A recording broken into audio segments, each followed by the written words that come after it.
Rob Doctor's Toy Store, and this is an ultrasonic cleaner for lipo cannulas specifically. I got one large enough so you can put your arm in here. You can put a 50 centimeter liposuction cannula in here. This one is a 45. This is a small little 25. No problem. You put all your cannulas in there. What this does, this gets all the dirt, grime, and grit off of all your instruments so they operate smoothly. A lot of times they get gummed up and they're not working correctly. You're gonna have to send them out and get sharpened and get them redone again.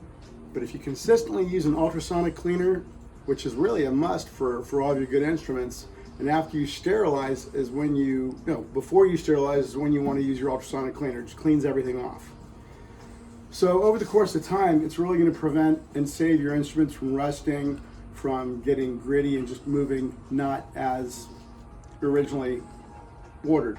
So this is where the water goes in. This is where the water comes out. Very simple. When you're done, you just open this up and the water comes out here. There are smaller ones, but in our market, people want the bigger ones. It's just, that's the way it goes. So this is the tray you move in and out. Comes with the lid. You press on, it's digital, the time, whatever you want on here, and it's all one button. Simple and easy. Call the Doctor's Toy Store today, 877-DRS Toys.